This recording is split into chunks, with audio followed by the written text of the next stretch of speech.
Hello everyone, welcome to groups Adda YouTube channel. This is Riyaz. So ఏపీకి సంబంధించి power సెక్టార్స్లో కొన్ని updates అయితే వచ్చాయి. ఓకే, సో ఈ అప్డేట్స్ అందరికీ తెలిసిందే. సో ఒక మీటింగ్ అనేది జరిగింది జేఏసీ నేతలకి, విద్యుత్ జేఏసీ నేతలకి, అలాగే ఎనర్జీ సెక్రటేరియట్కి. ఓకే, సో ఈ మీటింగ్ అక్టోబర్ 17వ తారీఖు అయితే జరిగింది. ఇందులో డిఫరెంట్ జెన్కోకి సంబంధించి మేనేజింగ్ డైరెక్టర్లు కానీ, ఓకే, సిఎస్ కానీ, ఎనర్జీకి సంబంధించి సెక్రటేరియట్ కానీ, అలాగే ట్రాన్స్కోకి సంబంధించి ఎస్పీడీసీఎల్, ఈపీడీసీఎల్కి సంబంధించి మేనేజింగ్ డైరెక్టర్లు, చైర్మన్స్ వాళ్ళందరూ అయితే అటెండ్ అయ్యారు.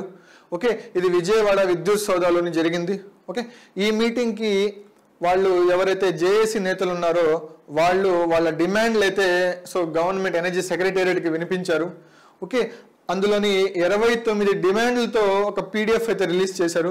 ఓకే, ఆ 29 డిమాండ్లలో మొత్తం 28 డిమాండ్ల వరకు అయితే ఎనర్జీ సెక్రటేరియట్ సానుకూలంగా స్పందించింది.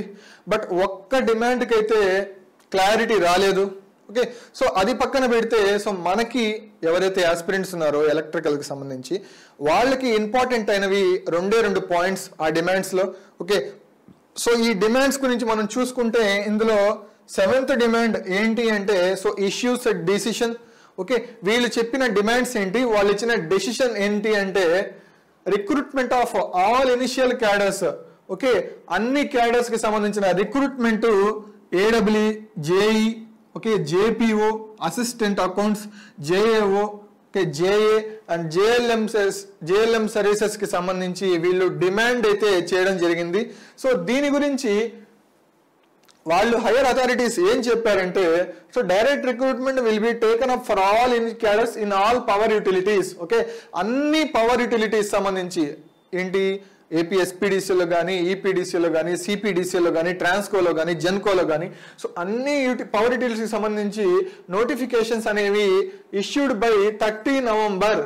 ఏంటి, నవంబర్ 30 లోపైతే మేము నోటిఫికేషన్స్ ఇస్తాము. ఓకే, సో ఈ ఇష్యూకి వాళ్ళు ఇచ్చిన డెసిషన్ ఏంటంటే నవంబర్ 30 లోపు మేము అన్ని పవర్ సెక్టార్స్లో నోటిఫికేషన్స్ అనేవి ఇస్తాము అని చెప్పి వాళ్ళు సానుకూలంగా అయితే స్పందించారు. ఓకే, సో చాలా మందికి డౌట్ ఉంటుంది. సో ఇది విన్నాక చాలా మంది ఆస్పిరెంట్స్లో వచ్చిన క్వశ్చన్ మార్క్ పాయింట్ ఇంకోటి ఏంటంటే ఇందులోనే గ్రాడ్యుయేట్ జేఈల్ని ఏడబ్ల్యూగా ప్రమోట్ చేస్తామని చెప్పారు. ఓకే, సో అలా చేయడం వల్ల ఏడబ్ల్యూ నోటిఫికేషన్స్ రాదేమో, ఓకే, వ్యాకెన్సీస్ వాళ్ళతో ఫిల్ అయిపోతే న్యూ నోటిఫికేషన్ రాదేమో అనే డౌట్స్ అయితే చాలా మందికి ఉంది. సో దానికి కూడా వాళ్ళు ఒక క్లారిటీ అనేది ఇందులో ఇచ్చారు. అదేంటంటే 10th పాయింట్ చూసుకుంటే conversion of graduate జేఈస్ to AWS on one time basis. ఎవరైతే జేఈలుగా వర్క్ చేస్తున్నారో డిపార్ట్మెంట్లో వాళ్ళు బీటెక్ కంప్లీట్ చేసి ఉన్న వాళ్ళకి ఏడబ్ల్యూలుగా ప్రమోషన్ ఇచ్చేదానికైతే వీళ్ళు డిమాండ్ చేశారు. ఓకే, వీళ్ళు హైయర్ అథారిటీస్కి క్వశ్చన్ చేశారు. సో వాళ్ళ డెసిషన్ ఏమిచ్చారు అంటే సో యాస్పిరెంట్స్కి వాళ్ళు కొంచెం సపోర్టివ్గానే చేశారు. ఏంటి అంటే it is agree to consider the request after recruitment.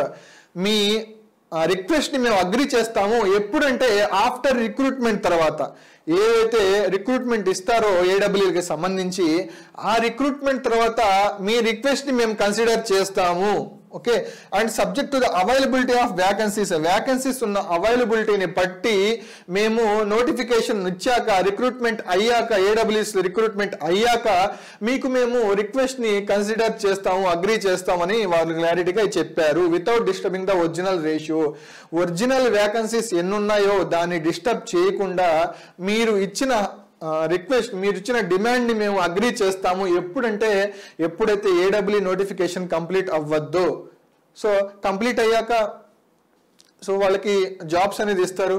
Okay, అందులో మిగిలిన పోస్టుల తర్వాత మిగిలిన ఎన్ని పోస్టులు ఉన్నాయో చూసుకొని దాన్ని బట్టి వాళ్ళు గ్రాడ్యుయేట్ జేఈస్ని ఏడబ్ల్యూలుగా ప్రమోట్ చేస్తామనే ఐడియాలు అయితే ఉన్నారు. సో దీన్ని బట్టి ఆస్పిరెంట్స్కి ఒక ఐడియా అనేది వచ్చింది. ఓకే, సో గ్రాడ్యుయేట్ జేఈస్కి ఏడబ్ల్యూగా ప్రమోట్ చేయరు నోటిఫికేషన్ ముందే. ఓకే, సో మీకు డౌట్ అయితే తీసేసి మీరు మీ నోటిఫికేషన్కి ఏడబ్ల్యూ ప్రిపరేషన్కి అయితే స్టార్ట్ చేయండి. ఓకే, నవంబర్ 30 అంటే ఈ లోపు కూడా ఫైనాన్షియల్ క్లియరెన్స్ వచ్చేయవచ్చు. ఓకే, గవర్నమెంట్ తలుచుకుంటే ఆర్థిక సంస్థ తలుచుకుంటే పెద్ద పనేం కాదు. ఓకే, ఫైనాన్షియల్ క్లియరెన్స్ ఇచ్చాక 1 month 2 months పట్టే దానికి అవకాశం కూడా లేదు. వితిన్ 1 day కూడా నోటిఫికేషన్ రావచ్చు వన్స్ ఫైనాన్షియల్ క్లియరెన్స్ ఇచ్చాక. ఓకే, సో ఈ ఎగ్జామ్స్కి డిఫరెంట్ డిపార్ట్మెంట్స్లో ఎగ్జామ్స్ లాగా టైం ఉండదు నోటిఫికేషన్కి దీనికి. ఓకే, నోటిఫికేషన్ వచ్చాక ఎగ్జామ్ కండక్ట్ చేయడానికి మినిమం 45 days టైం ఉంటుంది. ఓకే, మినిమం 45 days అయితే టైం ఉంటుంది. ఎగ్జామ్ ఎప్పుడు ఉండొచ్చు అంటే around January 2nd week exam ఉండేదానికి ఛాన్స్ అయితే ఉంది. Okay, January 2nd week exam అయితే ఉండేదానికి చాలా ఆస్కారాలు అయితే ఉన్నాయి. సో ఇప్పటి నుంచి చూసుకుంటే దగ్గర 3 months. ఓకే, 3 months కంటే తక్కువే, అంత టైం కూడా లేదు. సో మీరు ఈ టైంలో మీ ప్రిపరేషన్ మీరు స్టార్ట్ చేయండి. ఓకే, సో ఈ టైంలో మీకు మీ ప్రిపరేషన్ అనేది ఎంత ఇంపార్టెంట్ అంటే వేరే ఏది కూడా మీ జాబ్కి అంత సపోర్ట్ అయితే చేయదు. ఓకే, సో మీరు ఎంత తొందరగా మీ ప్రిపరేషన్ని స్టార్ట్ చేస్తే అంత మంచిది. ఓకే, సో ఇప్పుడు ఏదో ఒక అప్డేట్స్ వచ్చినప్పుడు మీరు ప్రిపేర్ అయ్యి ఒక 10 days 15 days ఇంట్రెస్ట్గా మరి అప్డేట్స్ వెళ్ళిపోయి అది ఓల్డ్ అయిపోయాక మీరు మీ ప్రిపరేషన్ని ఆపేస్తే సో అది కరెక్ట్ కాదు.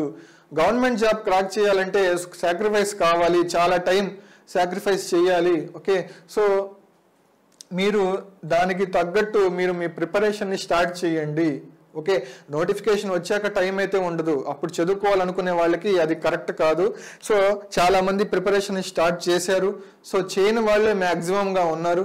సో దీన్ని దృష్టిలో పెట్టుకొని ఈ డేట్ని దృష్టిలో పెట్టుకొని మీరైతే మీ ప్రిపరేషన్ని స్టార్ట్ చేయండి. సో ఒక్కటి గుర్తుపెట్టుకోండి, నోటిఫికేషన్ వచ్చిన టైంకి మీరు మీ ప్రిపరేషన్ కంప్లీట్ చేసి ఉండాలి.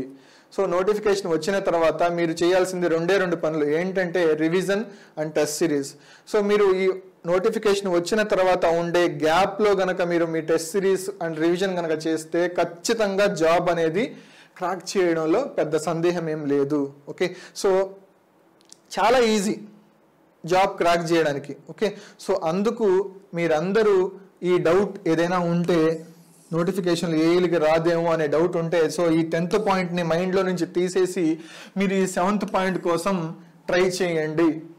ఓకే, నోటిఫికేషన్స్ అనేది వాళ్ళు చెప్పిన విధంగా సో ఇది ఆచరణలో ఉంటుందో లేదో తెలియదు, బట్ మనకు ఒక అప్డేట్ అయితే వచ్చింది. ఖచ్చితంగా నోటిఫికేషన్ అనేది November 30 లోపు ఒక డేట్ అనేది వచ్చింది. ఓకే, సో ఇంతకు ముందు అది కూడా లేదు. సో ఇది కొంచెం ఒక మంచి విషయం అని చెప్పొచ్చు. సో నోటిఫికేషన్ ఈ రోజే వస్తుంది, November 30నే నోటిఫికేషన్ వస్తుంది అని అనుకునే మీరు ప్రిపేర్ అవ్వండి. ఓకే, జనవరిలో 2nd week ఎగ్జామ్ ఉండేదానికి ఛాన్సెస్ అయితే ఉంది. ఓకే, ట్రాన్స్కోలో 100 marks పేపర్ ఉంటుంది, అందులో 70 marks టెక్నికల్, 30 marksకి యాప్టిట్యూడ్ రీజనింగ్ ఉంటుంది. బట్ డిస్కమ్స్లో అయితే మనకి 100 marksకి టెక్నికలే ఉంటుంది. ఓకే, మొత్తం ప్యూర్ టెక్నికల్, నెగిటివ్ మార్కింగ్ ఉండదు. సిలబస్ విషయానికి వస్తే ప్రీవియస్గా ఉన్న సిలబస్ 2019లో ఏపీఎస్పీడీసీలో ఇచ్చిన సిలబస్ లాగే సో డిస్కమ్స్లో సిలబస్ ఇది కూడా ఉంటుంది. సో సిలబస్లో మ్యాక్సిమం చేంజెస్ ఏమి ఉండకపోవచ్చు. EMF subjects, signal and system subjects లేవు. సో ఇలాగే ఈ ఇయర్ కూడా ఎగ్జామ్ కండక్ట్ చేస్తే వచ్చే ఇయర్లో కనుక కండక్ట్ చేస్తే ఈ న్యూ నోటిఫికేషన్లో కూడా సిలబస్ అలాగే ఉండేదానికి ఛాన్సెస్ అయితే ఉన్నాయి.